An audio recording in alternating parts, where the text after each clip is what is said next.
Alex and Dave.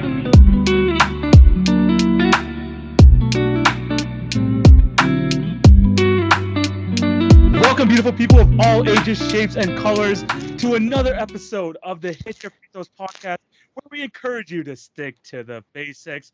It's your boy TV, aka TV on basketball, alongside co-host Jay, aka the Knockdown Jay. How's it going, my guy? Bro, it's going great. And the NBA trade deadline is behind us, but boy, it was crazy. Oh my God. My gosh, man. I mean, sucks for NFL fans that the NFL season's over. The Super Bowl happened yesterday, but y'all know what that means. It's all NBA from here on out. So you know your boy's gonna be putting out the content from now, All-Star weekend this weekend, all the way to the playoffs, all the way to the finals. It should be some really good stuff. And of course, we're gonna have some awesome topics to talk to you guys about today.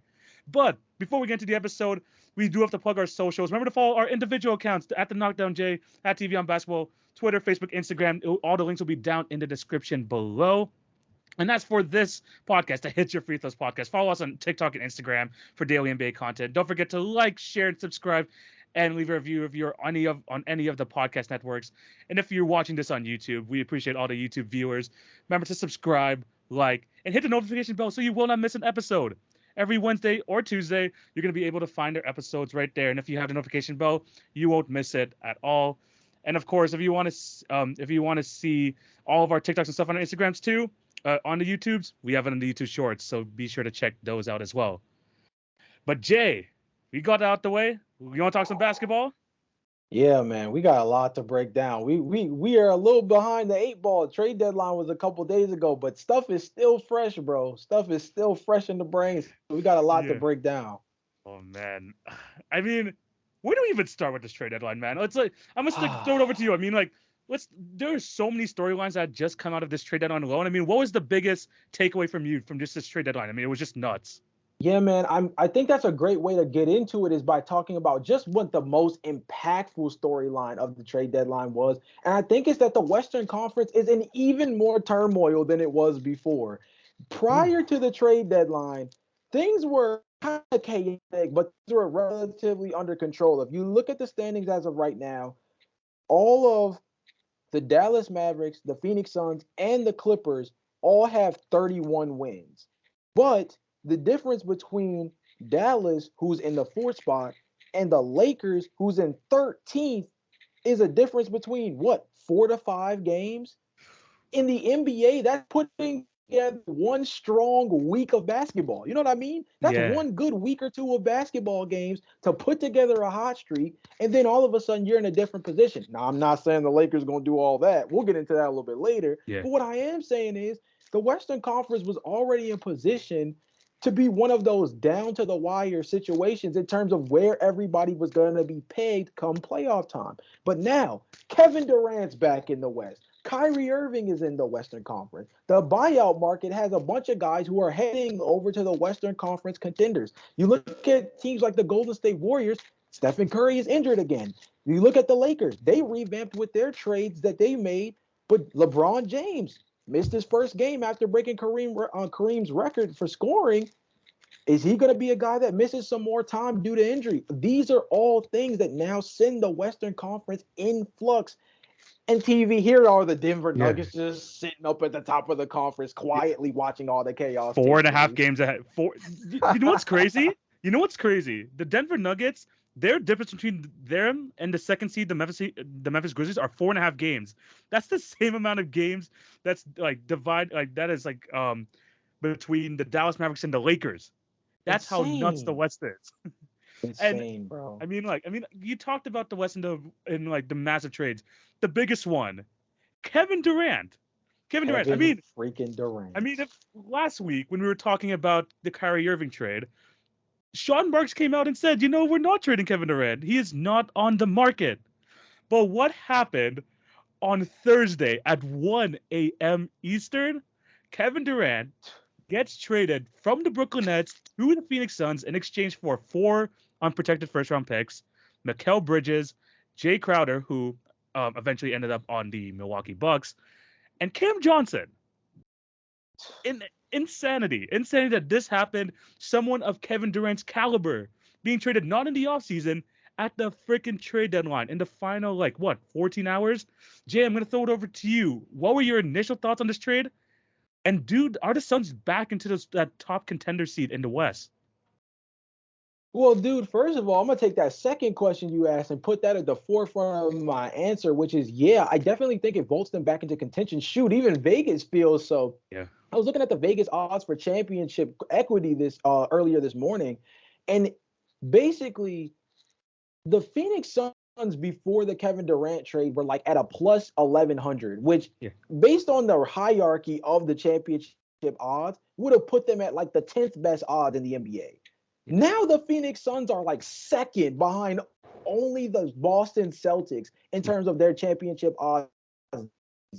That is so insane when you look at the fact that they gutted so much of their wing depth. But look, TV, they got the best dang in the trade. So at the end of the day, man, although Kevin Durant might not make up for three people from a literal standpoint, from a talent perspective, he might make up for the entire roster in terms of what he brings to this Phoenix Sun team that desperately needed another ball handler, another shot generator, and another guy to add to the mid-range demon squad that is Devin Booker, Chris Paul, and now Kevin freaking Durant, bro. Like, oh my gosh. I still can't wrap my head around the fact that this trade took place. Like, I literally was talking to somebody beforehand, and like I was like, East Coast time, they made this trade while the street lights were asleep. Like that's how in the dark everybody was about this trade when it happened. I actually was still awake when the trade happened, but I was so tired that I could not cognitively process the fact that this was something that got pushed through, let alone finalized. I thought maybe that was just a trade package offered. No, the deal got stamped and done, TV, and now the Phoenix Suns are right back in it, man. Out of freaking nowhere come the Phoenix Suns too. I mean, they're one of the most hated teams in the league, and people love watching the downfall of this team. The haters are hating it right now because they have elevated all the way to the top, man. The team who made the NBA Finals, what was it, just 2 years ago, got embarrassed in the playoffs last year. They're like, nah, we're not playing around. We're getting arguably a top 5 player in the league, arguably. And the fact, I mean, the Suns, in terms of the Suns position, they needed to do this. They needed to. I mean, they have Chris Paul, Devin Booker. You don't know how long that window is left, that they have left, and the window was closing as quick as possible. When you add Kevin Durant, I don't care if you give up one of the best defenders in the league and Mikal Bridges, Cam Johnson, a very solid role player, Jay Crowder, again, another solid role player. That just flips the window wide open. You are now back in the mix. And it's something they had to do. Even James Jones said it beforehand. We do not care about picks. We are trying to win right now. And he followed through. He followed through on that promise, and he got one of the best players in the league. And I mean, like, I didn't even notice this, but did you know that the day before this trade happened, they introduced their new owner? Oh, yeah, Matt Ishbia. He came in and took a swing, bro. And I think that's something that's important too, TV. I think this is something that needs to be pointed out more and more often is I think this is going to become a trend. And obviously, we don't see ownership change often in the NBA. But if you notice, this is the second time in less than a year that an ownership change has taken place. And a big swing has followed as well, because the same thing happened with the Minnesota Timberwolves. When the new regime came in, what was the first thing they did? They went after Rudy Gobert. And although that trade is not working out as great right now for them, that was their big swing coming out the gate to let their fans know they are here to bring change to that organization. I think it's similar for Matt Ishbia. If you look at the circumstances with the Phoenix Suns, they were in contention for Kevin Durant this summer when he put in his trade request. He was their top team. And before everything settled the dust, and eventually the Phoenix Suns had to step away from everything, that was still something that was lingering in the back of their mind. If you even remember, there was reports after the Kyrie Irving trade or around the Kyrie Irving trade request that the Phoenix Suns would be there in waiting if Kevin Durant's trade request or trade eligibility was something that comes back up again. If the Nets made him available, they'd be the first ones knocking at the door. I think Matt Ishbia took all of that into mind and said, if I'm gonna come in and make a big splash, we're gonna go after the guy that's been headlined for our team for the last 4 to 5 months. If we're gonna go big or go home out the gate, we are going to go for the arguably one of the best players, if not, some people may even argue the best player in the league right now. And we're going to open that window back up because things were starting to get kind of grim around Phoenix in terms of where they stood in the championship hierarchy. Bro, this puts them back in the mix tenfold. Yes, 100%. And that's something to look out for now. Even as like content creators, Yeah. I'd be like, look, if the ownership changes here, they're gonna want a big splash. So be on the lookout for that because it's starting to become a trend. That is something we are Yeah. definitely gonna start to look out for now. But we looked at it from the Suns' perspective. We know that Kevin Durant makes them a contender. Definitely. Wing depth aside, that doesn't matter when you have Kevin Durant on your roster. Mm. What does that mean for the Brooklyn Nets? They 72 hours prior to this. No, if you told the Brooklyn Nets fans a week before the trade deadline that you would be no more Kyrie, no more Kevin Durant, and you would be left with possibly your best player being Cam Thomas, I think Brooklyn Nets fans would have just melted at that possibility. But Jay, do you like this trade for Brooklyn? And do you like at least the direction they're heading in now?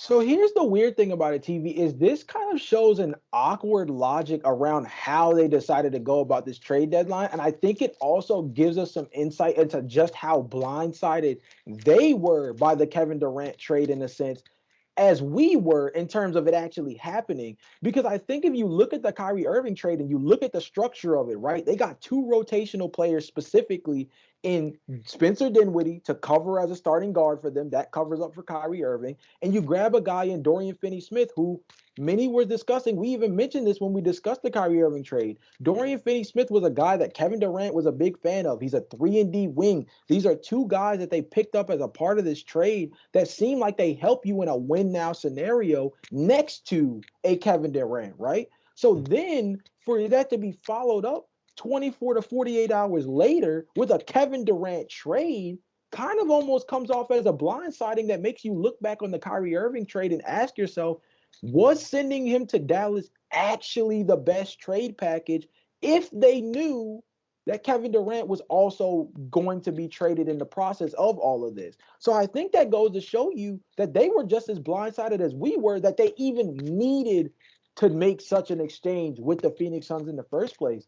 But if you look at their roster, they're super competent still. They're super competent when you look at what they have between Nicholas Claxton, Spencer Dinwiddie, Mikal Bridges, Dorian Smith, Cam Thomas, like you mentioned beforehand. They still have Seth Curry, Joe Harris. They've got bodies. Another thing Yeah. that I think people need to take into consideration is TV. I know we like to treat the All-Star weekend as like the midway point of the NBA. Dude, there's like less than 30 games left, Yeah, bro. yeah, there So is. if you look at the way the Brooklyn Nets are set up right now, yeah, they're only a couple of games out ahead of the seventh spot, but they're sitting in the fifth spot right now. They'd have to have a legitimate fall from grace to not at least be in the play-in tournament with a chance to still make the playoffs, and they have players to do that. Cam Thomas is having a Jeremy Lin like moment over the last Yeah, couple of weeks, or at least the last week and a half, yeah, and that's been huge. Spencer Dinwiddie is a staple, really, of the Brooklyn Nets program, yeah, dating back to his first run with them, of a team that just is competent, fun to watch, and just knows how to develop internally. Same thing with guys like Mikal Bridges and Cam Johnson, guys who just developed internally and are just solid role guys. They have a team that, TV, dare I say, might still make the playoffs this year, bro. definitely. Even with all the championship stuff out the window now because you lose your main superstars, they get back to what made them an interesting team in the first place, which is just having a great cast of characters that Yeah, all know how to do their job. They're in playoff position. And now they've got hella picks, bro. I don't know any other yeah, way to phrase it. They've got all the pick equity in the world between these two trades, or maybe not all the pick yeah, equity in the world, but they've got a lot of draft capital made back up, which they desperately needed after the James Harden trade in particular. Now, bro, they're again competent. They're stress free. The PR department can finally take a break, and like I said, the team might still make the playoffs. Yeah, that's the thing. I mean, 33 and 23 right now. They are seven games out of the out of 11 seed, out of the 11 seed. And like you said, it's a competent roster. It's not like these guys are just a bunch of scrubs. These are glorified role players in a certain sense, but they all know how to do their jobs. A lot of them coming from winning situations too. And Ben Simmons, Mikal Bridges, Cam Johnson, all these guys, they all come from winning situations. Dorian Finney-Smith also, Dallas was like in the playoffs the last couple of years, so they know how to win. So they are in a position where they probably still, at the very least, will make the play-in. And let's be honest, they're not done with these trades in the offseason. There's going to be more coming as a possibility. I mean, there's no one there really. I mean, and this is like my thoughts on the Brooklyn side. The reason I wanted them to wait to the offseason to trade away KD was that possibly you can get someone in return that could be kind of the guy you could build around. Because even right now, when you get back in Mikal Bridges and Cam Johnson, you look at those two guys. Yes, if they have them on a championship like roster as like your fourth, third best players, that's really good. But they are not they're not players you're going to be building around as like the number one option. That's what I was hoping for the Brooklyn Nets to wait to the offseason, and maybe something will come up for that. But like you mentioned, the trade for Kyrie, like the Kyrie Irving trade, showed that at that moment, they thought they were still going to be contending. They were still had that mentality. We are still going for a championship. But somewhere in that 72-hour window, Kevin Durant said something. And he's like, get me out of here right now. I'm not going to make it publicly so teams won't lower their offers or whatever, but get a deal done. And I want to Phoenix. So they got it done. They got, I think, the best they could have gotten in the situation that they were put in. Yeah. And I know it would have been better in the offseason, but I think that just like it just shows that the kind of the craziness of the whole situation in general. Kevin Durant made the trade request. He had to get moved now, or it was just going to be just like turmoil for the remainder of the season for the Brooklyn Nets. So in the tight hole that they were in at that moment, I think they came out good. They got 4 first-round picks. I don't think they got as many. I don't think they got a single pick swap. Do you know if you know? I don't think they got a single pick swap in that trade. I can double check, but I'm not entirely sure. I don't think. I think I know 4. I know 4 first. I know like 4 like unprotected first-round picks for sure. And whether they got pick swaps or not. Only one. It's in 2028. 2028. Okay, yeah, that's like the only one pick swap. People are going to compare this to the Rudy Gobert trade. The Rudy Gobert trade is now like the barometer for every other trade now going forward, because the Minnesota Timberwolves gave away the farm for Rudy Gobert. Yeah. So the fact that you look at this, people are going to be like, man, that's all the Brooklyn Nets got back. This is more realistic. What happened with the Rudy Gobert trade was arbitrary. This is like, it's not going to happen like that ever again. But going back to the situation, the Nets, they're not done. They're going to continue to make moves in the offseason, I believe.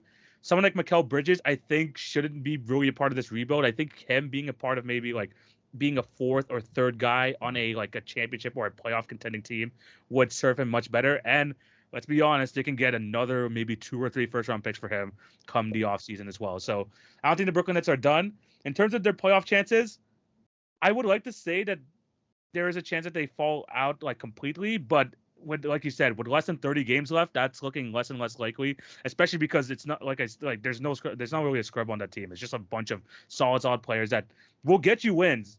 I mean, let's be honest, they're still probably going to get wins over like the Orlando Magic pretty easily, the Pistons, like those type of teams. Like they're going to face those teams eventually as the season continues on, but they're good enough where they're going to be able to, I think, maintain that, maybe be in a playing spot, but I think that they will still be good. But man, that trade, man, crazy trade that happened. And that was like, and again, in the middle of the night, that like saved the entire trade deadline, because the other trades were kind of but the fact that we got a Kyrie Irving trade and a Kevin Durant trade, really good. But those were not the only trades that happened, because I'm going to go for my biggest like storyline besides the whole like Western Conference thing, I guess, like besides the whole Suns aspect of it, is the fact that, I think you even mentioned it off the top, the 2 LA teams like retooled.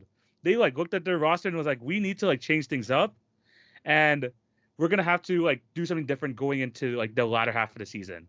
So the Lakers, they gave up some players, but they really like rebuilt the rotation. Same thing with the Clippers.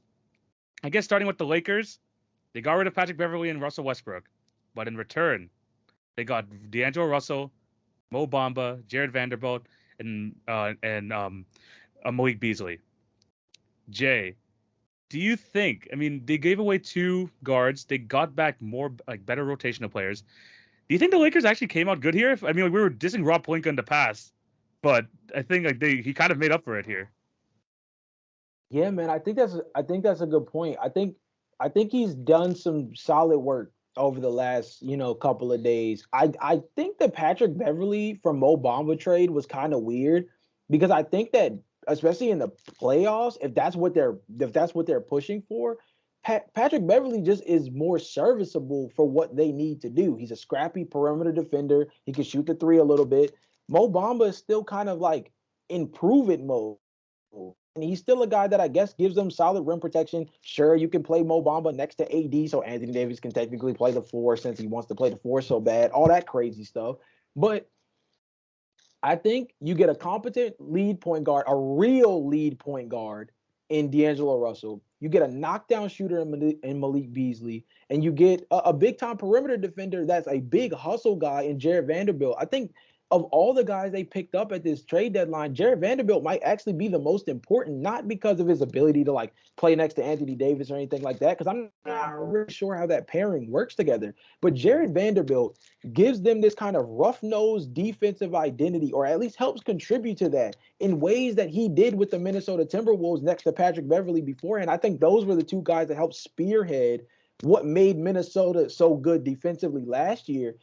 Jared Vanderbilt was a big name on that defense for them. And I also think that he helps reinstill a little bit of that defensive identity that helped the Lakers win the goddamn championship a couple seasons ago. Like, that's the biggest thing that I feel like has been lost in translation TV. And I've talked about that a ton with others and even you offline, is like this idea that with the Lakers, they moved away with the last 2 years, they moved away what brought them to the dance. They built their team based off the ability to play high level defense, lean on LeBron James and Anthony Davis to be able to get big time baskets at big time moments, and have big time 3-point shooters that can help stretch the floor to make it all make sense.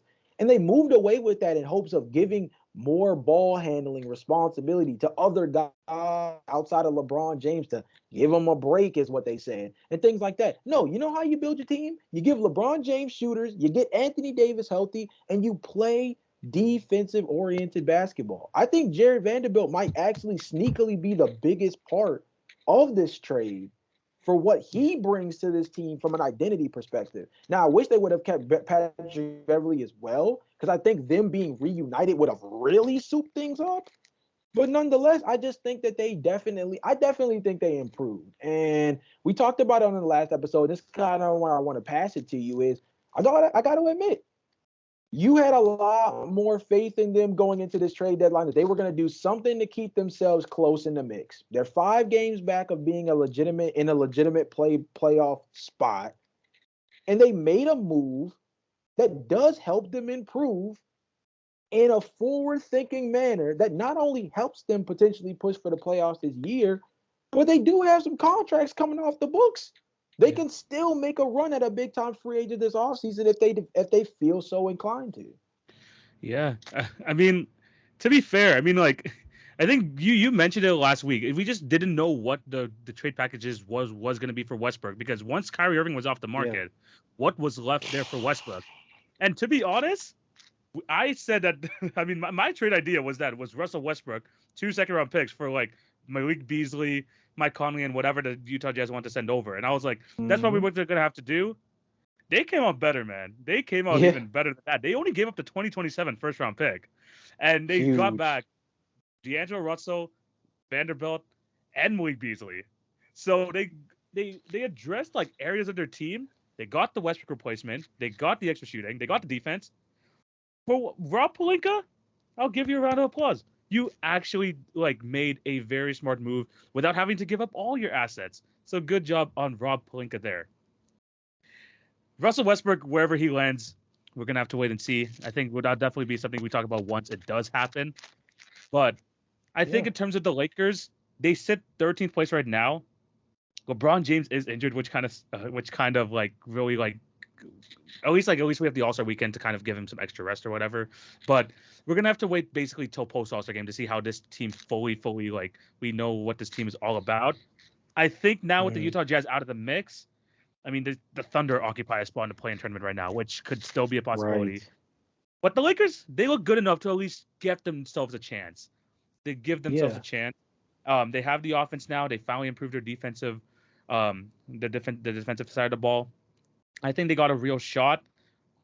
Depending on how high or low they get, like we mentioned with the Phoenix Suns earlier, a lot can change in the West, especially between the 4th seed and the 13th seed. So a good week, a good stretch of games for the Lakers, and they could be right into that top 6 mix. So they definitely have a good shot at that. But they're not the only LA team that made some moves because the Clippers, Right. the Clippers got rid of Reggie Jackson, John Wall, and Luke Kennard, but they got back. I didn't see this coming. Bones Highland is now an LA Clipper.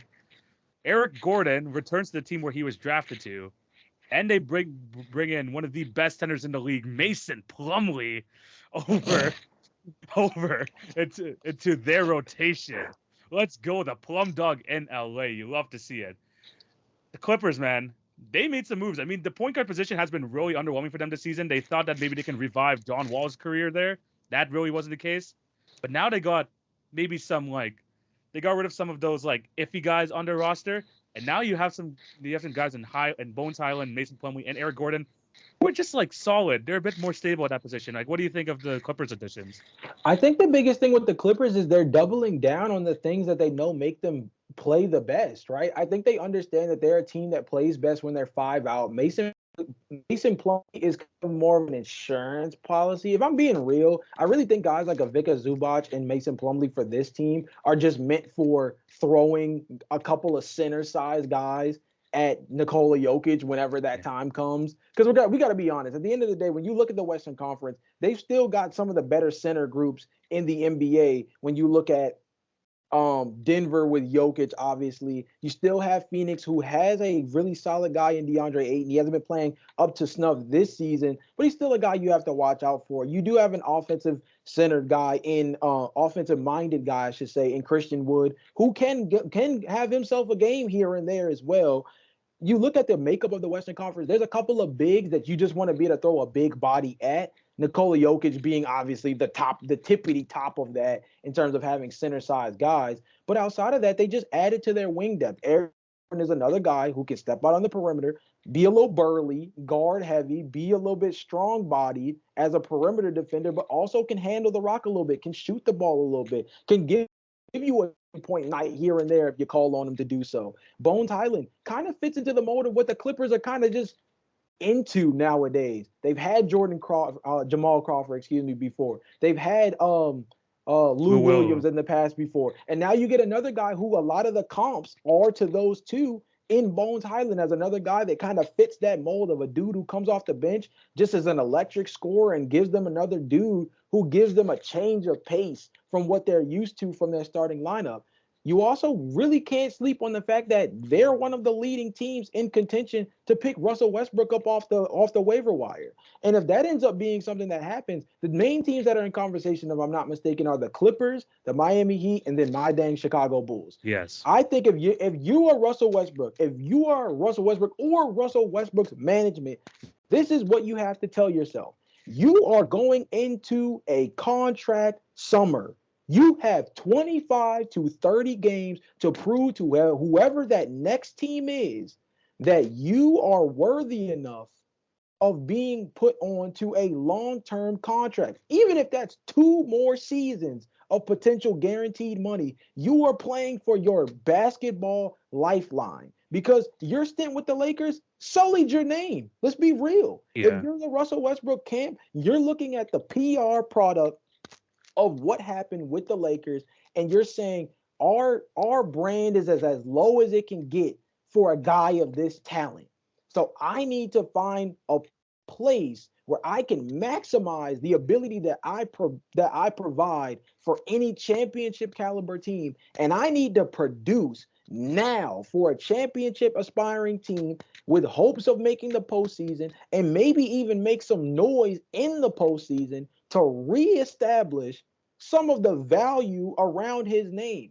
The Clippers are a 5-out team with 3-point shooting and defense across the board. No real burly centers. Like I said, Ivica Zubac is there, but they don't have their play style is not oriented around feeding the big man. So Russell Westbrook can be a downhill slashing guy who occupies the paint, goes crazy after rebounds and all that great stuff, and just plays electric offense without having to worry about all of the other things around him fitting to him, because everything around him with the Clippers is exactly the mold of what fits Russ's skill set. If they are the lead candidate or one of the lead candidates for Russ, Russ should also have them as one of the lead candidates to pick him up. And I think that alone, just Russell Westbrook alone, you can take Bones, you can take Eric Gordon out of it. Just Russell Westbrook alone could secretly be one of the biggest pickups of all of these trade deadline transactions and buyout market transactions, because he might give them a different look that they've desperately needed in a way that might actually put the LA Clippers over the top. And that's crazy to say. Russell Westbrook, the dude who's been disrespected for almost 2 years, might be the cherry on top to finally making the Clippers that team we genuinely believe could win the championship. Crazy, but it's true. Yeah. No, and you took the words right out of my mouth. I mean, I was going to mention it next. I was going to ask you, if Russell Westbrook did end up on the Clippers, are they like secretly like creeping up into that top tier of the Western Conference? Because they still got Kawhi Leonard, they still got Paul George. Now they're adding like more stable pieces around him, like we mentioned in the Bones Highlands, Eric Gordon, Mason Plumlee's. Now adding Russell Westbrook. Yes, he's not the Russell Westbrook of old, but you still know what he's going to give you, which is every possession, 100% effort, gets you the rebounds. He'll give you like 6-7 rebounds a game. He'll distribute the ball to your stars. He knows he's not the number one option anymore. He's gonna get the ball to the Kawhis, to Paul George, to Norman Powell, each of the guys that need the ball, who puts the ball into the basket. If you're comparing the Lakers, the way it's constructed right now, and if the Clippers give Russell Westbrook, who do you think had the better kind of transaction period, including the trades? Who would you think like comes out better from both these teams? So for me, I think that the Clippers come out better than the Lakers, because although the name equity and the influx of talent favors the Lakers, because I think depending on how you value D'Angelo Russell, many might argue that the Lakers got the best player out of anybody that was acquired by either one of the LA teams. Yeah.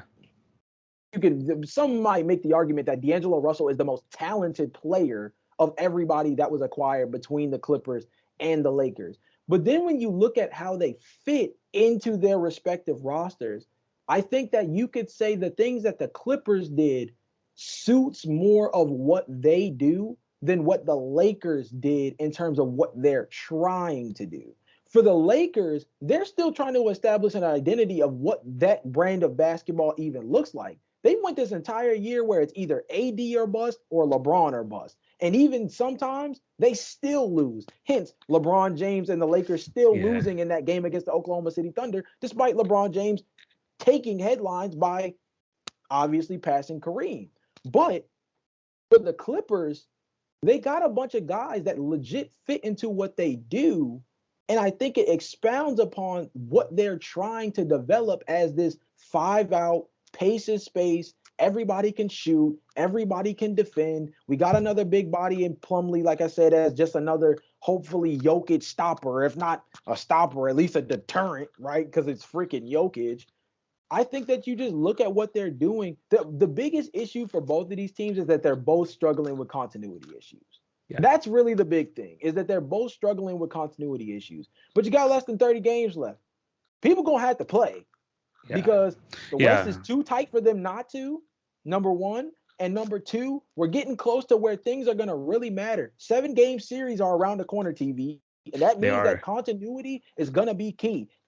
The Clippers excuse last year where they kept pointing the finger saying, we didn't have our guys. We didn't have our guys. This year, we need the guys because if you don't have them, you're going to be sent home early again. And now we're looking at the contract structure, TV. There's probably only one more real good year of this PG Kawhi Leonard combo before we got to start asking what's going on with the Clippers. You know what I mean? Yeah, no, for sure. If I had to choose a team that does come out of this better, I would go with the Clippers as well, just because you kind of know what the Clippers are now. You know what they want to be, and now with the moves that they made, that kind of reaffirms that fact, and you just feel more confident in that group of guys compared to the Lakers. Sure, the Lakers did get, like you said, the influx of talent, especially with D'Angelo Russell, and if he turns out to be the perfect third guy for them, they could really shoot up the standings. But the Clippers are the ones here that really looked at their roster and was like, we need more stable rotation guys. And now with the guys that they acquired, and I'm not gonna take this Mason Plumlee disrespect, by the way. This guy's baby Jokic. This guy is baby Jokic. This man is one of the best big men passers in the league. But besides the fact, once they get Russell Westbrook, and I do believe that is inevitable at this point, I think that they are gonna look at their roster and they're gonna and when you look at them compared to the top end of the West, I think they're gonna be in a much better situation than the Lakers are at this very moment. There are some other things I do want to speak on in this trade deadline, though. Before we move on to what's going to be probably a negative part of our show, I'm gonna I want to say if you have the trades in front of you, because I have the trades in front of me as well. This is kind of something I just kind of put in there. Is there any other storylines, any other underrated trades that you want to just throw in here that you want to discuss? Or should we just get into the hard stuff? So I have two things that I think were really important to the makeup of this trade deadline. And I think the first one is some of the guys that didn't move, right? I think one of the more interesting things was the Miami Heat really didn't do anything, which is kind of odd for them because Pat Riley is just kind of known for making a splash when they need it. And this seems like a team that kind of desperately needs it, right? Mm-hmm. I think that also, for example, the Sacramento Kings, they're starting to get smarter, bro. I know, I hope that doesn't come off as a seems of disrespect, but they're getting smarter as an organization. Bringing in Mike Brown was the first way to giving them some competency by giving them a real head coach that has a stern background and some real coaching chops. Then they pick up guys that can just play respectable basketball. You draft Keegan Murray. You keep Harrison Barnes around despite him being in trade rumors. You obviously, the Domantas Sabonis thing looks better and better every day, even though Tyrese Halliburton is an all-star. You have an all-star duo in De'Aaron Fox and Domantas Sabonis, who both are making the all-star game, and their skill sets, they coincide, they don't clash. That's huge.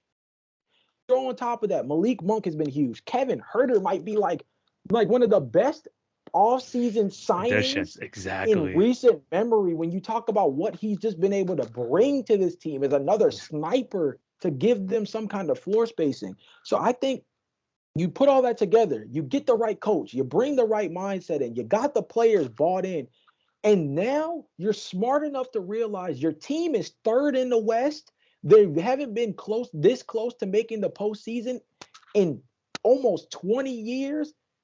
Keep the good things going while they're going good, right? Yeah. Just keep the team as they are. Keep high spirits around. Keep the continuity at an all-time high. Don't do any shakeups, and just focus on continuing to play a good brand of basketball, because right now it's got you as one of the top teams in the Western Conference after most people were saying you'd be lucky to make the play-in tournament during this offseason coming into this year. So I was super proud of the Kings on that one. And then TV, the ultimate butt of the joke, man. John Collins is still an Atlanta Hawk, man. 4 years. I'm telling you, I told you this last week. 4 years worth of rumors, nothing. Dude, it'll never happen. It's never gonna happen. Make this up. First, Miles Turner gets taken off the block when he gets his renegotiation and extend. He gets taken off the market. They finally free Eric Gordon. They finally free Terrence Ross. But my boy John Collins is still He's still in purgatory, and the man is injured now, which makes it even worse. It makes it even worse. Yeah, yeah, Man. So it's yeah, one of those things, bro, where just certain teams choosing not to do stuff is just so interesting because the reasoning behind it can be so interesting in terms of where their trajectory is moving forward. For the Hawks, them choosing not to move Collins makes Collins's presence that much more confusing because he's been in trade rumors for like ever. Sacramento, I think that shows competency. yeah, And then you look at like some of the other teams that, like I said, Miami, we're so used to them making splashes that them not doing anything major actually makes us kind of worried about them. yeah, You know yeah, what I mean? yeah, So exactly. yeah, that's the weird thing too, man. The lack of moves by certain teams, we'll get into that as well. The lack of moves by certain teams also has kind of been super telling about this trade deadline. For a trade deadline that saw what TV, what was it? Almost 60 players change teams? 60. I was like 60 something guy. So that's what I saw. Yeah, bro. Insane. Insane. Exactly. Yeah. I mean, the Heat thing really did surprise me. Like, not even a single move, especially because like the Kyle Lowry stuff really like started to build steam as the trade deadline went on and nothing happened. Yeah. But I like. I mean, like I like your point on the Sacramento Kings. They didn't do anything over the top. They realized, look, we're in a good spot right now. We're like we have a good vibe around the team for the first time in forever. Let's just keep the good spirits high. Let's continue building this connection. Continue like this shows the team. We believe in you guys. We're gonna stick with this team moving forward, and we trust that this team can get us deep into the playoffs the way that we want, like the way that they want, which is good. And John Collins, man, I mentioned this last week. If he doesn't get traded this trade deadline, it's never gonna happen. So it's never gonna happen. True. Another thing I want to like, just something like weird I like found out about this trade deadline. The second round picks, like, do you see Oh the my amount of god. second round picks Oh my that are being god. thrown around? Like, there were some trades where there was like 4 or 5 second round picks, just like everywhere. And I like this in the sense where I don't know about you, but I felt like in previous years teams cared way too much about second round picks that they weren't like able to like throw them into like trade packages. Now, like especially the contending teams, they're like, why do we have this many second round picks? Let's like I mean like especially like teams like the Pelicans, right? They acquired Josh Richardson. I think that's a good like addition to their wing depth. They got a Mhm. Devonte Graham and 4 second round picks. Truthfully, and this is a stat I saw when all this was happening, only 10% of second round picks actually stay in the league for more than 3 years. Yeah. So I think teams are finally realizing, wait, most of these guys are probably not even going to be like on the roster after a Yeah. couple years. Let's just give away these second round picks and actually get players that'll help us. So I kind of like the new mentality there in terms of teams like these second round picks, first round picks, they're valuable. They're valuable, especially they can like you can keep them around 4 years, bird rights, whatever. Second round picks, I like the whole like change where let's just give them away and actually like help like bring in guys that can help us right now. I like that because there's some other trades too. I mean, the Eric Gordon trade, they had to give up 5 second round picks.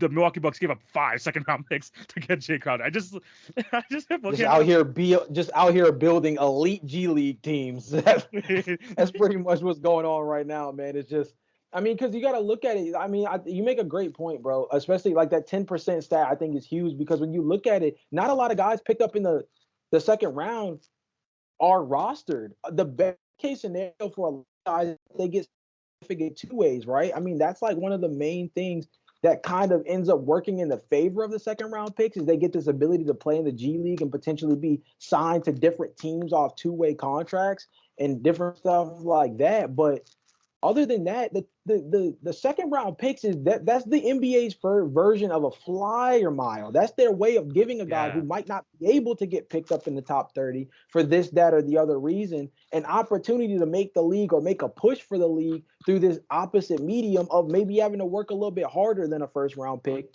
does, but still carving their way into a rotation, right? Herb Jones, Draymond Green. I hate to use like these high yeah, caliber guys, but there are guys that hit in the second round, but the hit rate isn't exponential. You know what I mean? yeah. Yeah. Yeah. So no, I like the way like, at least the mentality now with these second round picks, like trade like a bunch of them, get some like quality role players, especially if you're championship contenders, whether you're the Bucks getting Jay Crowder, the Pelicans getting up Josh Richardson. I think those are good trades, and giving up that like the amount of second round picks they did, I think is worth it. Yeah. Besides that, I mean, like Is there any other trades you want to discuss, or should we get into the hard stuff? About time to write the obituary, TV. Yeah, it's about time. It's about time. By the way, Jay Crowder finally back in the league for after not playing for the first like 50 games of the season.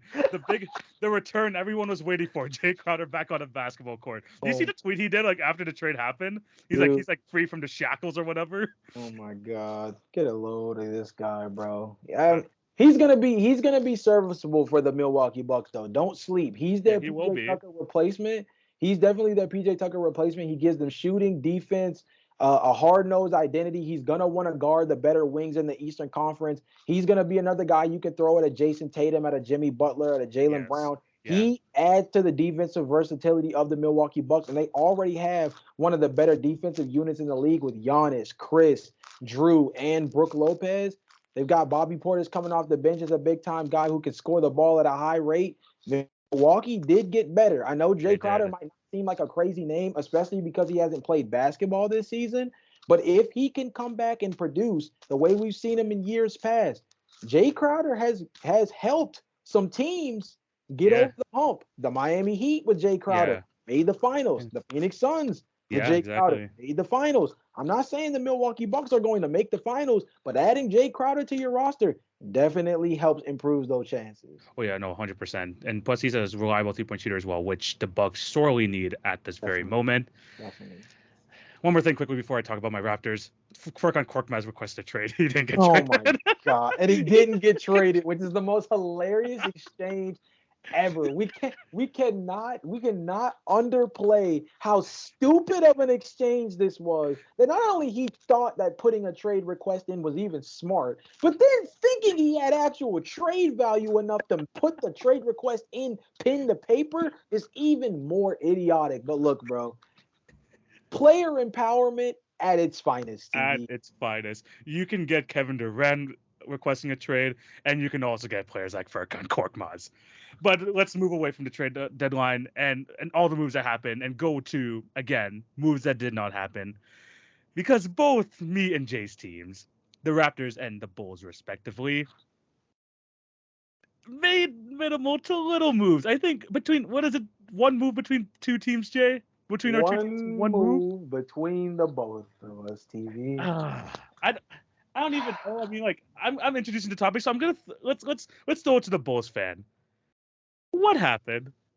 There's like, I thought Zach LaVine was supposed to be traded, man. Like, what happened? TV.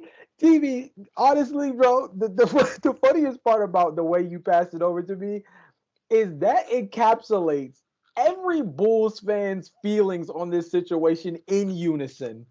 3 o'clock Eastern time hit, and we all just looked at Woj's tweet history and just asked, what happened?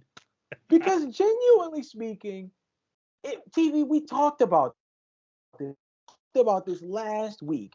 It was us and you guys. We were the top guys in the market as the sellers market's darlings.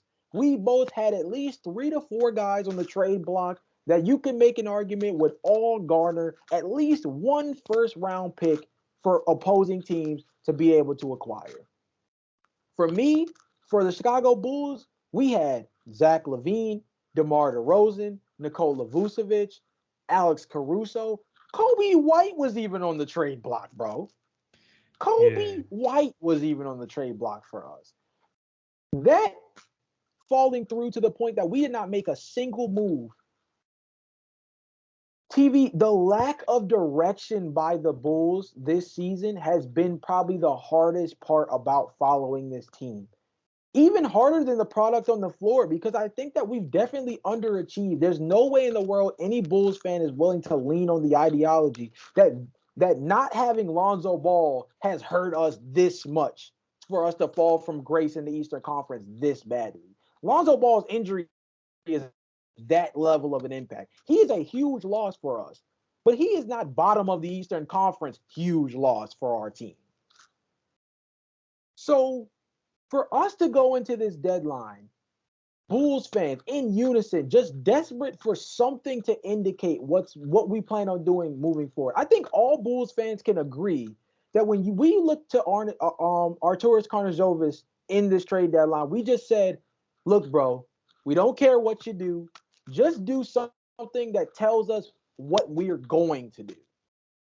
If you trade Zach, fine. That means we're probably moving towards a rebuild. If you trade DeMar or Vucevic, okay, cool. We're either working towards building around Zach LaVine or in a different way, or we're going the rebuild route and trying to accumulate as many draft capital assets as we can, right? Or you go the flip side. You go the flip side and you trade guys like Kobe White, you trade guys like Patrick Williams while the value is still relatively high. You add to this roster with more veteran talent, and you just go for the playoffs for what you got. But we didn't do anything, TV, so I don't know which way we chose. I'm not sure which way we actually made a push towards.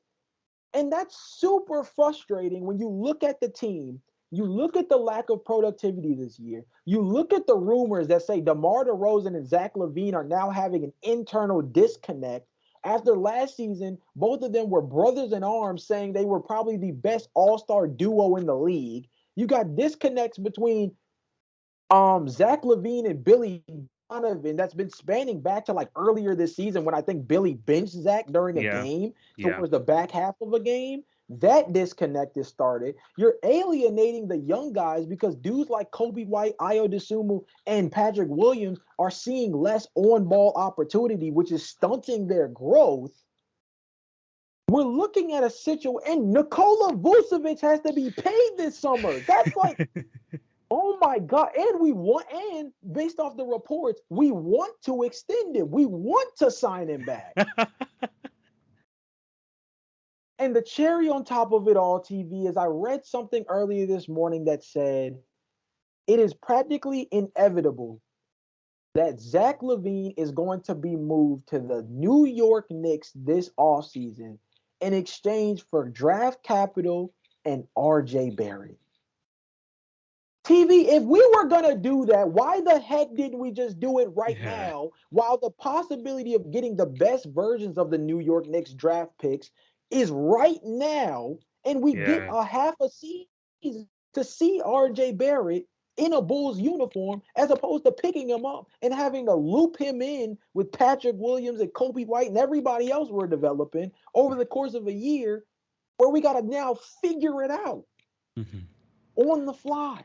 If we're going to trade Zach, if it's so inevitable that he's going to be on the way to the Big Apple, the New York Knicks just been lying and waiting, trying to get an all-star guard, and they swung and missed on Donovan Mitchell, so Zach LaVine's the next athletic freak two guard they're going to go after next. If you're going to do the dang thing. All AK did was blue ball Chicago Bulls fans, and now they are even harder to watch because we know they could have been better. We know there was a different place they could have been in. We know that the Chicago Bulls had a route to make a choice and they didn't take it. I mean, you went off on your team right there, man. And here's the thing, right? We've criticized teams in the past, like the Orlando Magic in the East, like a few years ago, like we did with the Indiana Pacers a few years ago, where, and to a certain extent, the Washington Wizards right now, when you're stuck in the Eastern Conference purgatory in between, the playoffs and the bottom of the East, that's not where you want to be. You want to know what direction you're going. And there are like teams, including my team, we're going to get into that very quickly and shortly after, but especially with the Chicago Bulls and the Washington Wizards, at least the Wizards, they're trying to compete, right? You know that they want to compete. What do the Bulls want to do? That's the worst part, like knowing for your friends, like where you don't have a direction, where you're not committing one way or the other. That's what is most frustrating. And then you have to deal with the fact that right now the Bulls are 11th in the East, not even in a play-in spot. That's basically the worst like place you want to be in the East. I hate to sorry to say that to you right now, but it's like the worst place you want to be in as an NBA team. You're not going one way or the other. And technically, if you look at the roster, they should be competing, but they're really not competing. So, sucks for the Bulls. It really does. But you mentioned off the top, both our teams, were supposed to make moves. Both our teams had basically the assets a lot of other teams wanted. The difference between my team and your team, though, you only had Vucevic to deal with this offseason that you have to pay. We we had two guys going into this trade deadline. We had two guys in Fred VanVleet and Gary Trent Jr. that were set to be paid this offseason. So Raptor fans like, yeah, they're probably going to get traded. We were accepting that fact. But then a day before the trade deadline, actually a couple hours before the Kevin Durant trade, a trade was made. Oh, this is the first one of the day. Let's see what it is. Oh, none of the guys got traded? What? We brought in Jakob Poeltl? Cool. What did we give up? Okay, Khem Birch, he wasn't getting any minutes. Couple seconds. A first-round pick. Oh, I hope it's lottery protected. Nope. Top 6 protected. And I was kind of pissed with that trade. Not going to lie. Love Yak. Love Yak. But the fact that that first-round pick wasn't lottery protected kind of rubbed me the wrong way. But I'm like, okay, this is the first move. This is the first move.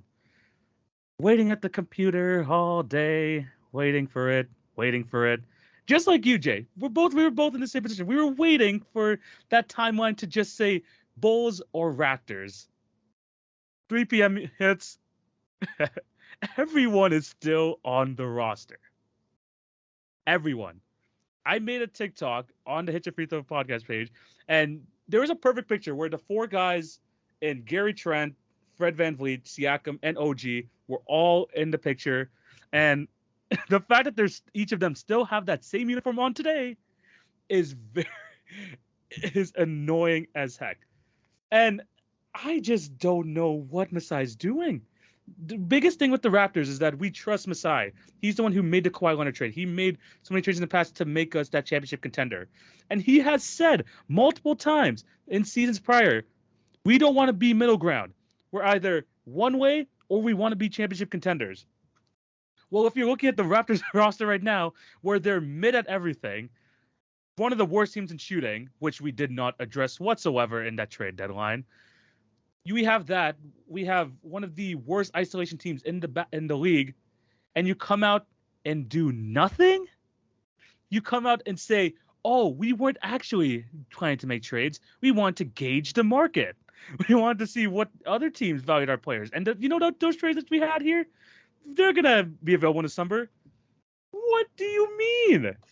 What do you mean? We don't have Gary or Fred VanVleet this summer. What do you mean those trades are still there? This is what shocks me about all this. Because if everyone knows that this is the case, surely Masai and Bobby know that too. They know that we brought in a third guy to add to this offseason problem. And in the following season, the OG Anunoby thing where I told you we can only pay him a certain amount of money, and we still have to pay Precious Achiuwa.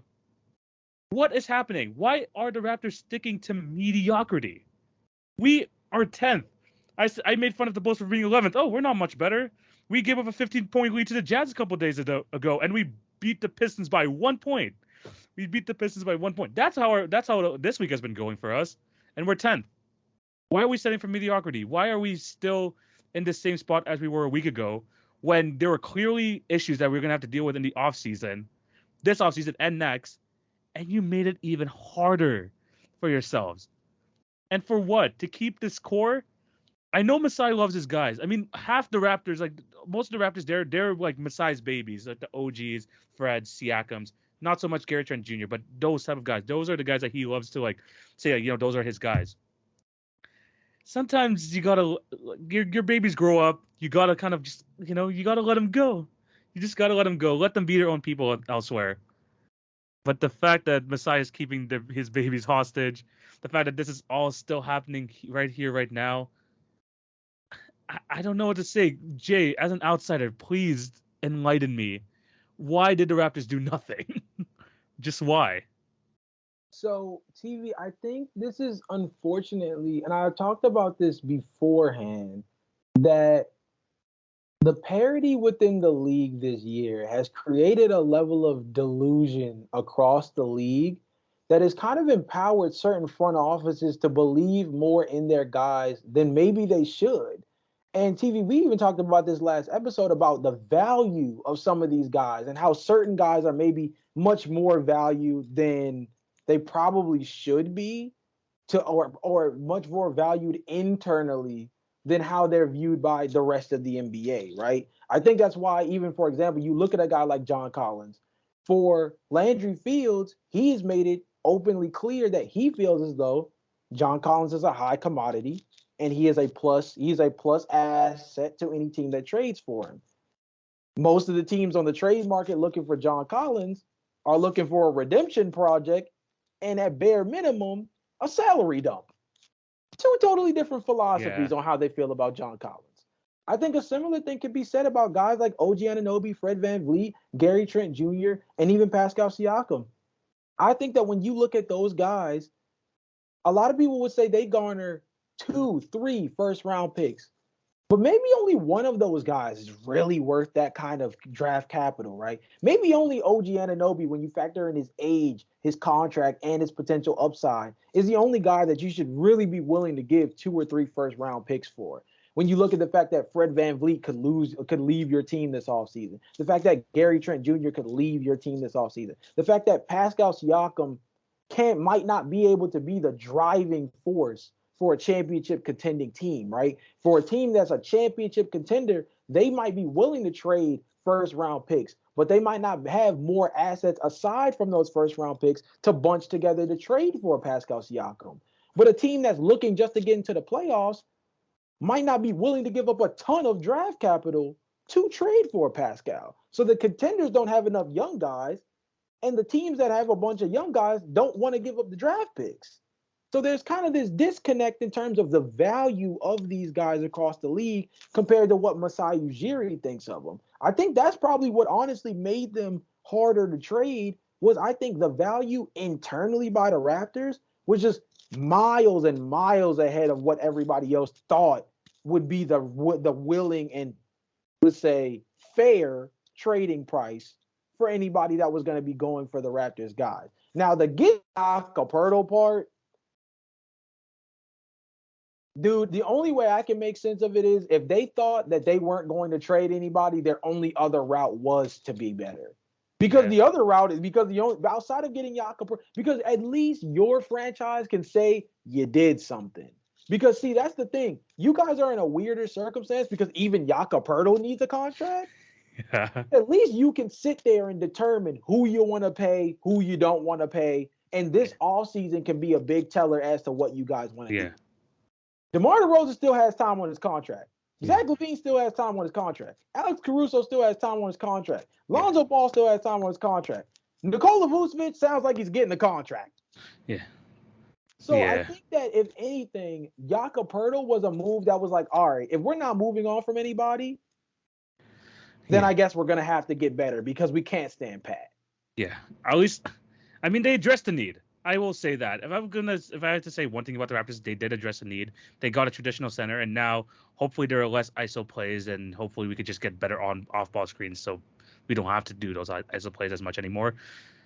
The Poeltl trade, I think people overhated too much, especially Raptor fans. I think it was completely fine, but the fact that nothing else happened just surprised me, and the fact that Masai thinks that Fred and Gary are just gonna agree to a potential sign and trade in the offseason, not considering the fact that they could just go like whatever they choose. Good point. He needs to be 100% sure about this. I mean, I'm still like on like the edge. I'm like holding on for dear life on the edge on like trusting Masai.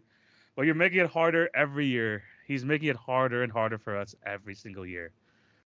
Oh, our teams, man. What are we gonna do? What are we gonna do? It's only fitting that both our teams are right next to each other in the bottom of the play-in of the play-in spot. No, do you know what we're gonna do, Jay? And I'm gonna tell you right now. I'm gonna tell you on camera. Okay. If there is a 9-10 Raptors versus Bulls play-in tournament game, we are doing a watch party. Definitely. I definitely agree with that, and I think TV. I honestly think too. We might have to put some kind of bet behind that. I'm not sure what we'll do yet, but I think that if they end up playing each other in the first round of the play-in tournament for a chance to advance, I think we definitely watch parties, some form of a live stream. But I also definitely agree that we got to put something on it, bro. That's like the most. We used to do this thing last year where, of course, every single time, and I think we followed through with it pretty well so far this year. We just haven't played each other that much. But like pretty much every single time that we played Daily Picks Challenge, when the Bulls and Raptors face each other, we do a double Yeah. points.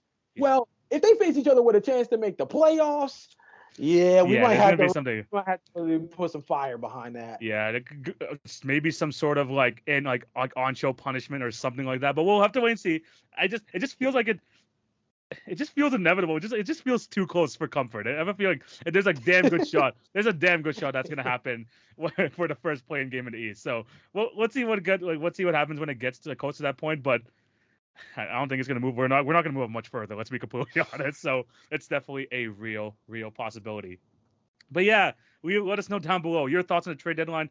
Let us know what you thought of your team's deals. I know like Suns fans are probably rejoicing like crazy right now, even though they lost two of like their fan favorites, but they're still able to improve their roster. So let us know what you guys think of your team's trades, other trades that happen down below. Let's move on to the next topic. And this is something that's starting to gain some steam because of an NFL player.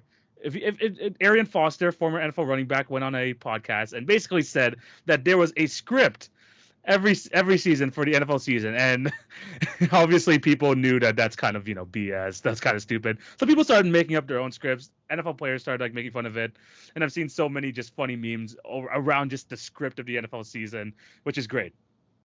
But the NBA, I mean, like if that's the case for the NFL, it has to be for the NBA, right? I mean, the frozen envelope, Jordan's fake suspension, that's all part of the script.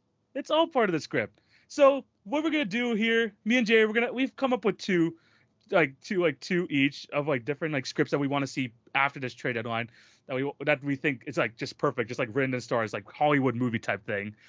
And we're gonna basically like just like throw them at each other and see like if like the script of like how we would write the script going forward for the NBA season. So Jay, give me your first script, man. Like, what do you think? Like, after this whole trade deadline happened, what do you think? Like, what does the NBA like want to happen? Like, what do you want to see happen? TV. Yeah. Peep this real quick. I'm gonna read some stuff out to you. Okay. And just put the pieces together as we go along. The Dallas Mavericks and Phoenix Suns are both 31 and 27. Yes. If the playoffs were to start today, they would be the 4-5 seed matchup in the first round. These teams were infamously known for taking on each other in the second round of the Western Conference playoffs last year, and was capped off by Luka Doncic giving out the Luka special in Game 7 to send the Phoenix Suns, who were the odds-on favorites, home before even making the Western Conference Finals. Now, both teams come back with significant reinforcements, and they just so happen to come from the exact same team. Kyrie Irving sweepstakes has now favored the Dallas Mavericks, and the Phoenix Suns finally get their guy in Kevin Durant. Former teammates for the Brooklyn Nets now facing off against each other in the opposite conference as a part of the two teams that are starting to quietly build up a small rivalry. And what better than to see these two teams bump heads in the first round with all of the types of assets they put on the table, with all of the offseason backdrop for what these trades mean going into the summer. The team that gets sent home is the team that ends up with the most questions, while the team that advances could be the team that might get themselves a championship opportunity. TV, the Phoenix Suns versus the Dallas Mavericks in the first round of the NBA playoffs is a matchup only written in Hollywood, my friend. I can't believe you said that, because I mean, we talked about this before the show. We had like 3 or 4 options each. That was one of my options. That was legit. TV. It's TV, really big TV, but it's because we know, bro. It's because we know it's right there for the picking, bro. I have that exactly. I looked at the stakes and I'm like, ain't no way the Mavs and the Suns are 4-5. They both made trade for the Brooklyn Stars. They're gonna face each other in the first round. And this is my exact wording when I wrote it down in my notes. One team is gonna go out like as a complete dumpster fire, while the other team is gonna be like, "Yo, we're gonna make the finals." That's how like the stakes. That's how big the stakes are in that one series. Exactly. This is Hollywood worthy, Jay. I can't even refute it because I had it down myself. I can't even refute that script. It's gonna happen. It's gonna happen. If we have it, the NBA definitely has it in their Bro, script. it's there, bro. It's there. I mean, it's legitimately one of those things that I feel as though the NBA just, with as much parity as we've had in the league this year, matchups are going to matter much more than anything, right? I think who the best player in any given series isn't going to be enough to determine who's going to come out of a 7-game series in this postseason. The Western Conference playoffs are probably going to be more exciting than the Eastern Conference playoffs just because of the difference between being a play-in team and a legit playoff, right? Mm-hmm. Now, let's talk about the two teams that are right there in the middle of all of it, the Yeah, Dallas Mavericks and the Phoenix Suns, who also arguably made two of the biggest moves at the trade deadline. I mean, it's yeah. right there for the taking, It's bro. it is right there for the taking, and I 100% agree with that script. Now for me, I think you know what? Let's reward. You know what? I'm gonna go with this. Sometimes when you're Adam Silver's talked about this in the past. They do not want to see tanking in the NBA. Tanking is not good for the league. We both know that, right, Jay? We both know tanking is not good for the league. And I a agree. team, a team that was looked like they were going to be tanking surprised a lot of people. The Utah Jazz. The Utah Jazz did things the right way. They had a roster that not many people thought were was gonna make the playoffs, but they're still right in the mix. They're number 11. They're only half a game behind number 10. It's looking good. So Adam Silver's probably looking at that, right? It's like, you know what, Utah? Thank you. Thank you for showing the league that although it looks like, your team is like built to be it's like one of the worst teams in the league, the fact that you're still competing, I commend you for that. Here's the reward. The first overall pick. We get to the draft lottery, number 8 best odds or maybe ninth best odds of Utah Jazz. It comes up, they jump into the top 4. Then it goes slowly. The Rockets don't make it in. The Pistons don't make it in. The Spurs don't make it in. And with the number 1 overall pick to get Victor Wembanyama, the Utah Jazz. They had the French center before the season even started. Let's get the generational French center in there as well with Victor Wembanyama. Will be a Utah Jazz player by the end of the draft. They did things the right way. They didn't have to tank. Did you see the Rockets, the Spurs? This is not what we want the NBA to be like. We don't want to see these tanking teams do all this. We want you to still be competing. And the Jazz, they are still competing. You got yourself an All-Star. You got the All-Star game. Now you're gonna get the number 1 overall pick. This is the year of Utah, Jay. It's the year of Utah. It's written in the stars. TV.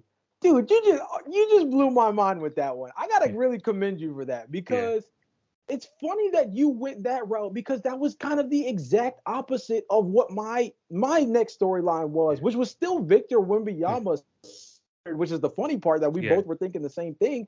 But I actually believe that the storyline was written in favor of the San Antonio Spurs. They move off from Jakob Interesting. Poeltl. They ironically have Trey Jones, Romeo Langford, Doug McDermott, all injured. Keldon Johnson and Jeremy Sochan are both still on this roster, but Zach Collins is their starting center. There's 20 something games left, and the San Antonio Spurs are towards the bottom portion of the Western Conference. And the last time that the Spurs chose to tank, they were rewarded with one of the best, most generational big men in NBA history in Tim Duncan. And so I thought history would repeat itself and Victor Wembanyama would fall into their lap. But something that you pointed out that I think is super important to touch on is the NBA wants to rid the league of tanking by Yeah. any means possible Yeah. that doesn't include having to actively penalize teams. But Yeah. you know one way that you can do it without having to really single anybody out? Yeah. You give the team that fits the mold of what you want the most the frozen envelope treatment. You give Yeah. them that opportunity where, just like you said before, the Utah Jazz are coming off of having an elite level defending French big man. And now you get the next generation 2.0 version of him. Like a super version of weird. Exactly. Added to a Utah Jazz team that has a Utah All-Star in a Utah-based All-Star game. And then you give them the first overall pick to add to all the chips they've got sitting in their hands. TV, I actually like your script for Victor Wembanyama much more than mine because I think the year of Utah, that's the one right there. That's the one. I like that. Yeah. They're gonna get like, you know, when Kyrie got the how the Clippers, like how the Cavs had the 8th overall odds to get Kyrie that one year. Yo, Utah, it's lining up for them. It is lining up for them for that. Is there another script that you have, or should I I know you just went into your Victor Wembanyama one. If you have another one, you can throw it out here, or I can just go with my next one. Bro, so I think that the other one that I have, I'm gonna go to the Eastern Conference just because we've done the West. And I think that it's also, I feel like in a weird way, I'm going to go with another matchup one, bro. I think that we are going to have a Ben Simmons, Joel Embiid playoff series. I don't even want to see that. I don't want to see that. Listen, bro. Okay, go. Okay, let's see. I think that a Joel Embiid, Ben Simmons series might be nasty for those who are not on the Ben Simmons bandwagon. But I also think in a 7-game series, that is going to be the switch that lights a fire underneath of Ben Simmons to help become the player that we need him to become. Okay. If you remember, once upon a time, there was a guy named Jared Dudley who got underneath of Ben Simmons' skin. Yeah. And what did that result in? A Ben Simmons 40-piece. Yeah. I think that when put underneath the right set of circumstances, Ben Simmons still has enough dog in him, just enough dog in him, that if you can prick and prod at him just enough, which we know Philly fans are more than capable of doing, that Ben Simmons has the chance to redeem himself on one of the biggest stages against Joel Embiid, his biggest adversary, against James Harden, who was part of the exchange between the Philadelphia 76ers and the Brooklyn Nets to send Ben to the Nets in the first place. TV, I think that Ben Simmons versus Joel Embiid is going to be a week-long ESPN bonanza of vitriol, saltiness, and some aggressive playoff basketball. TV. I know it's a nasty series, but it's going to have a lot of great Joel Embiid tweets, and it's going to have a ton of ESPN coverage because two of these markets are not only the biggest markets in the NBA, but they're two teams with their backs against the wall for weird reasons in terms of their star players and what their futures look. I like that for the main fact for the content. The content for that series is good. For the content. I would love to see the post game interviews, the shoot around interviews, the shots left, right, and center, the chippiness on the court. You know what? You convinced me. I like that script. Let's just have it because, like, you know what? Like we mentioned earlier, the Nets feel like they're too far ahead to even drop out of the playoffs. It feels like it's not a bad team. I think it's gonna be like, who did the Nets face when they had D'Angelo Russell and stuff that 1 year? I think was it the 76ers or was it I think it was I think it was Philly. It might have been Philly. It was Philly. Yeah, it might have been Philly. So, it's kind of similar vibes with this Nets team right now that they have no KD, no Kyrie. I like it. I like the script. And this, like you said, if this what we need to get back to prime Ben Simmons, I'm all for it because a good Ben Simmons is good for the Brooklyn Nets future. So I'm completely on board with that script. I would love to see that. Oh man, like I said, the content is gonna be lovely for that series. So I am definitely on board with that. But I got one more for you here, Jay. One more for you. Okay. And this is to do with the NBA wanting parity. This is with the NBA wanting, organic growth. You see all these teams making trades, the Phoenix Suns, the Dallas Mavericks.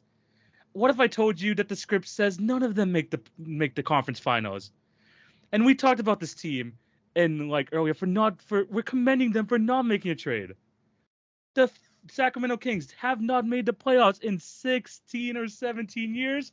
They're going to be in the conference finals because this is the true rags to riches story that the NBA needs. A team that did not make the playoffs in 16 years, they did things the right way. They stuck to their guts. They built their team to the draft. They're number 3 in the West, and they're going to shock a lot of people. First round, who do they have in the first round as of today? The Clippers. We don't know what they're going to look like if this team's going to work. The Kings, been together the entire season. The continuity. Kings in 6. John Morant and the Grizzlies, they're not ready for prime time. They're going to get picked apart by De'Aaron Fox, by Domantas Sabonis. Get through the Grizzlies. And we're going to get the Sacramento Kings in the conference finals. And you know what that tells the rest of the league? You don't need the 3 superstars. You don't need this to give away all your draft assets. Look at the Kings. They didn't make the playoffs for 16 years, and they built their way up. They just need things to break their way. We've seen it. The Atlanta Hawks made the conference finals a couple years back. The Dallas Mavericks, who thought they were going to make the finals last year? There's always that one team that wasn't supposed to be there in the conference finals, and it's the team that did not even make the playoffs for 16 years. We've seen the Phoenix Suns, after 10 years of not making the playoffs, made the finals. It's the Kings' year. It's the Kings' year, all the way from the bottom, start from the bottom, all the way to the conference finals. I won't say to the finals all the way, but they're going to be that one team that we're going to be looking at saying, man, they made the conference finals. Yes. Do it the natural way. Build organically. The new message of the NBA. TV. Oh my God. Somebody get TV into the front office ASAP Rocky. We need to put this man next to Adam Silver like today, because anybody from the head area of the NBA needs to be listening very closely, because TV is coming with some heat today in terms of these here scripts, because TV, I'm one of the biggest Sacramento Kings enthusiasts before this season started. We had that conversation plenty of times. But TV, everything you just said further encapsulates just how crazy of a season this could be for the Sacramento Kings, while also adding a lot of really realistic points as to just how far they could really take this thing. We talked about the parity and the influence on front offices to make them delusional, but it's also instilled a different kind of hope that's made certain teams fight harder and push beyond expectations for the right reasons. Miami, we thought they didn't have depth at all last year. They made the conference finals and was one Jimmy Butler pull-up jumper away from potentially being right back in the NBA finals again. Yeah. You mentioned the Atlanta Hawks. You mentioned the Phoenix Suns. You mentioned the Dallas Mavericks. And when you put the pieces together, I think you phrased it perfectly. There's always that team that nobody expected to make a ton of noise and comes out from left field and shakes up all the foundation of what we thought the postseason was supposed to look like. What better than the Sacramento Kings to be that team to not only make franchise history, but take it back like it's 2002 and just go for it as well as they can, with a team that's not filled with a bunch of all-stars, with a team that plays more so based off exciting basketball, of a 1-2 punch of a guard and a big man. The way there was the Jay Will and the Chris Webber, right? Yeah. All of these things realign in this way where the Sacramento Kings go on one of the greatest redemption arcs in NBA history. TV, that one, I'm actually glad we ended on that one, because that of all the storylines we shared, bro, I like that one. I'm a Kings enthusiast, but I think even Kings fans might appreciate that more than the average NBA fan, bro. That was the one. I like that. Look, this is character development from the both of us, because at this point last year we were doing the NBA picks, making fun of the Kings, not even being able to defeat the lower end teams every single night. and now I have them in the script to make the conference finals. Yo, this is growth for us, man. This is where we grow together. This is Yes, a start sir, of bro. this is it. This is it. We need the Kings in the conference finals to completely just turn around their entire franchise. Oh So love man. to see it. Love to see it. But yeah, those are our scripts. Let us know. Let us know some crazy ones you have down below. There are definitely some crazy ones, especially after this trade deadline that just happened. That could definitely, like, there are a lot of ways that this NBA season can go. So even though we said some crazy ones, it could still happen. Let's see if the script decides if decides that's the case. But now we are moving on to the final segment of the show. And like we introduced last week, it is the TV's quiz. Maybe in the future we might have Jay run some of these, but right now I'm loving running these quizzes right now, and we're gonna be doing another one. And this one's gonna be it's gonna be 3 short quizzes in one, but it follows a theme because this Saturday, as of recording, is NBA All Star Saturday night, and we know the three events that happened there: the NBA Skills Challenge, the NBA 3-point contest, and the NBA Dunk Contest. So I'm gonna put Jay through this gauntlet of 3 mini quizzes surrounding that. I'm gonna talk to you the first quiz. I'm gonna surprise you each round. So this is the skills competition quiz right here. I need you to name me the top 5 players in assists for 7-footers. Because the skills challenge a couple years ago, they added the bigs versus the smalls. So now we're looking at the top 5 guys in assists, but they have to be over 7 feet tall. And just as a disclaimer, players like Tim Duncan and Kevin Garnett are not included because they are 6'11". So Jay, Oh my god. the top 5 players all time in assists over 7 feet. Let's hear it. Oh man. Arvidas Sabonis Nope, has he to is be not. in there. Nope, he isn't. He isn't on the list. He didn't play He enough. isn't? He didn't play Oh, enough he leagues. didn't play long enough. Just think of a lot of guys that played for a long time. That'll help you a lot. Okay. And of course, there's one guy that should be really obvious that's on this list. But let's see. Okay. Wait, Magic doesn't count as a 7 footer, right? He's I'm six not nine. tripping. He's 6'9". No, we need Okay, like a. I was about to say. All these guys are power forward centers. All these guys are power forward centers Oh, over okay, 7 feet. okay. Shaq maybe? Nope, nope, he's not on this list. What? Um, I would I say mean, all I these guys like are Hall of Famers. Kareem and these guys on there. I like He is not, Kareem and those dudes on there. Kareem is number 1 on the list with 5. And he's the only 7-footer in the top 50 all time in assists. Okay, is Hakeem on there? Nope. He's 6'10", apparently. He's 6'10". He doesn't count as a Oh, 7-footer. wow. Does Karl Malone count as a 7 footer, or is he too No, short as well? he's 6'9". He's 6'9".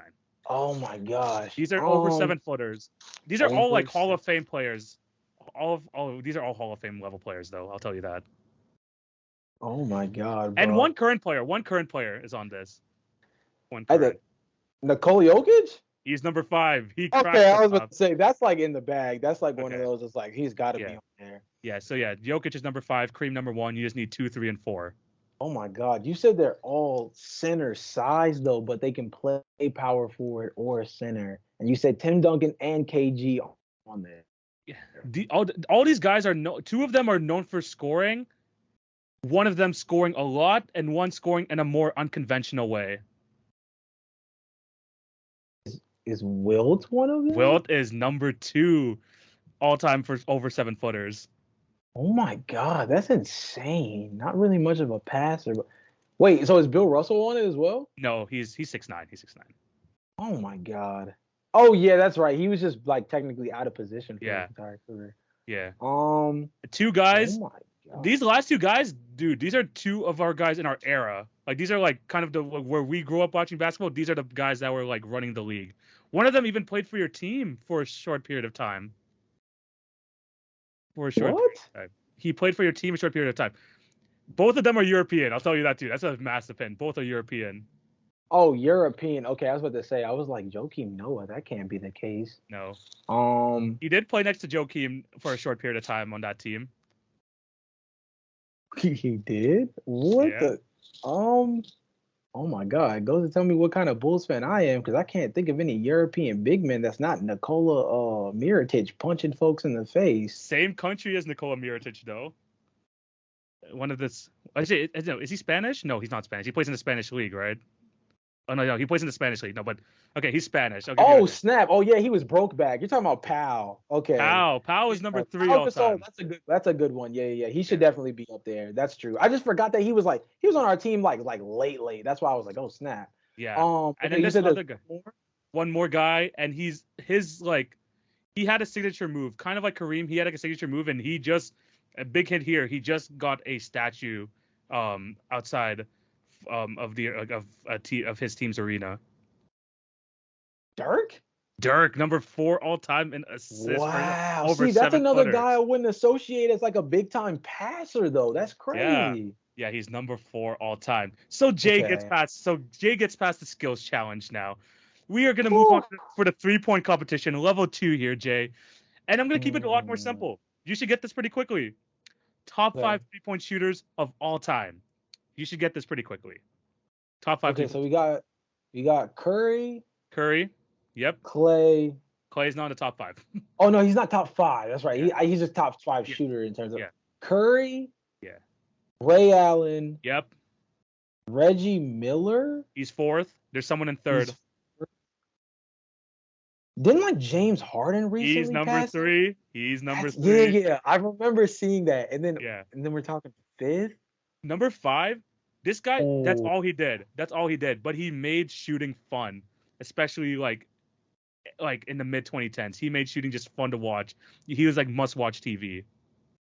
oh man. Okay, so that's definitely not Kyle Korver. That's not Yeah, JJ Redick. it is Kyle It Korver. was Kyle? Yeah, remember that time when he was on the Hawks and they had like the Korver cam where they were just like watching him the No, entire look, time. I love Kyle Korver. He's a former Bull, but he's also the same guy that got traded for a printer. You know what I'm saying? So like when you said most exciting, I was like, It's dang, well, exciting, man. He made an All-Star team. I do, yeah, but that was on the Atlanta Hawks team that everybody was saying was all fraudulent and stuff. I love Kyle, but unfortunately, once you said exciting, I was like, dang, is it exciting to me or is it exciting to everyone? Like, you know what I Hey, mean? So, no, okay, man. cool. Kyle Korver being on there. Okay, good. So 5 for 5. Okay, 5 I for feel 5. good. Okay, I told you. I knew you're gonna get that pretty easily. Cool. Now we're gonna move on to the dunk contest. And Oh my so god. for the dunk contest competition, and for this one, I don't know how easy or hard it's gonna be for you, but no Okay. one really looked at this. Total dunks all time. Who is in the top 5? And I want to put a disclaimer. Don't think of the highlights. Think of guys that just dunked a lot. Just think of that, and that will be your top 5. 4 of these Most guys, dunks all time? yeah. Just think of guys that dunked a lot. Should be. Oh my god. Is Shaq on this one? He's number 2. He is number 2 Okay, all time. good. Because that He's just number would have 2 all felt time. wrong if he Yeah. just wasn't somewhere there. Yeah, he is number 2 all time. I mean, Kareem literally got dunking banned, so it's like he on it. Bruh, his is a skyhook. He wasn't dunking. I mean, true, but he literally got dunking banned in college. So I'm just like, I don't know. Okay, all these other guys, I'll tell you right now, post 2000. Post 2000. Post 2000. So these are Yeah. guys that are a little bit more like recent. More recent. Yeah, all these guys are pretty recent. 3 of them are still playing basketball. What? 3 of them are still playing basketball. Okay, how about this? Is Dwight Howard in there? He is number 1 all time in dunks. Oh, okay. He is number 1. Is I said playing is- basketball because he's over. And, Yeah. That's why when you said playing basketball, I thought, ooh, okay, wait a minute. But my boy Yeah. Dwight still hoops a little bit. Yeah. Okay, I'm gonna guess 2 Clippers guys, but the first one I'm gonna do is Blake Griffin on the No, list? he is not on the list. Is DeAndre Jordan on the list? Yes, Okay, he is. cool. Number I 3. knew it had to be one of No, those two because no, those number- guys were insane for the Yeah. old Clippers. DeAndre Listen, Jordan, number DeAndre 3 all time. Yeah, number 3 all Okay. time. So you're missing number 4 and 5. And are they current as well, or like post One- 2000? Post 2000s, one of them retired probably in the last 5 years, I would say. Retired in the last 5 years, and one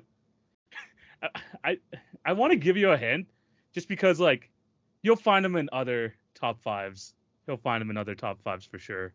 Find him in other top 5s. He I'm just going goes, all big man because like that just feels right. one is a wing, one is a wing, One is a wing. one is a wing. Is it Vince Carter? He played Nope. long enough. Nope, he did no, but he is not on this list. I think he's like maybe just outside the top 10 the last time I checked, but yeah, he's not on this list. Is One of them- LeBron on this list? Yeah, LeBron is number 4 all time in dunks on this list. Okay. LeBron is number 4. Okay. Number 5, I knew this was gonna be the hardest one, so I'll give you some hints for this. Okay. He was drafted by your team. He was drafted Oh by our my team. Jesus. If you just think of just guys that just caught lobs like for a living, this is like the definition of that. This guy just caught lobs for a living. Any team he was on. Caught lobs for a living, and he was on our team. His early days, I would say his Oh best my run. God. He's an NBA champion. I'll say that he was an NBA champion. But I think his best run was with the New York Knicks. His best run. What in the world? Oh my God. And probably the most what I remember him most for is not really the dunking aspect, but the fact that like remember before when the shot clock used to reset at 24 every time they got an offensive rebound? Remember when that used to be a thing? He would just like volleyball spike the ball back all the time. Every time like there's an offensive rebound opportunity, he would just volleyball. TV. I know who you're talking about, and this is a throwback. I'm glad that you mentioned he played for our team because wow, that's a throwback. Are you talking Tyson Chandler? Tyson Chandler, number 5 Oh all-time my in God! dunks. Wow, that is the odd man out on that list in a crazy kind of way. But the minute you mentioned the tap outs, obviously that was like his special move. First of all, but second of all, when you mentioned he was on our team, that just shook me up because I was like, dang, wow, we did have him for a while. Yeah. But that's a throwback. That's a throwback. But Tyson Chandler, dang, bro. Talk about being the odd man out on such a crazy list. Exactly. So it's basically a Saturday night thing. You know, each thing had to do a little bit of like with each event. So I decided to do a little quiz around that, top fives and all that. Let me know down below what you guys think of this quiz. Or if you want if you have any other quiz suggestions, let me know down below. This is a fun one. I really did like this one. Yeah, I like that. Yeah, the dunks one was really fun to look at. The fact that like when I looked at it, I was like Tyson Chandler is still on this list. I'm like, that's pretty true though, because every team he was on, he was literally just defense and lobs every single every single team he was on. But yeah, that was a fun quiz. Excited for All-Star weekend this weekend. It's gonna be a fun time. But I think this is where we're gonna end it, Jay. It was another great episode. Before we head out, I'm gonna just tell you guys to again check out all the links I mentioned at the top of the show for our personals, for the podcast. Everything will be down below in the description below. Jay, anything you want to do before we sign out with these beautiful people? Bro, I just think that this has been an insane NBA trade deadline. The buyout market is on fire. The All-Star game is around the corner. The push for the postseason starts right after that. And TV, the most exciting playoffs, maybe the last 4 to 5 years, is right in front of us, bro. Yeah. We said it earlier when we were talking about the whole Ben Simmons, Joel Embiid thing, bro. But like the content across the board over the next couple of months about to be top tier, bro. Because the platter is there when you talk about all the kinds of things that we're going to be able to talk about. Because guess what? We're even going to have to get into NBA draft stuff eventually because that man, Victor Wembanyama, is licking his chops waiting to see what team he's going to. So even that is on the horizon after the playoffs is over. We've got a ton in front of us for the NBA season. It's crazy to think we're only on episode 2, but that goes to let you know that the episodes we have ahead, bro, it's going to be insane. It's about to be great. So definitely remember to tune in and check out the socials because the podcast is solid. The clips are going to be cool. And the outside content for our daily coverage is what's going to keep this page growing and keep this podcast going along. Remember to follow all our pages, subscribe to the YouTube channel, like follow us in any way possible on the podcast to join us on this ride, to catch up on all things NBA throughout the remainder of this season. But this is where we're going to end things. Thank you guys for watching or listening. This is TV signing off with my co-host, Jay. Take it easy, guys. Have a wonderful day. Peace. Peace.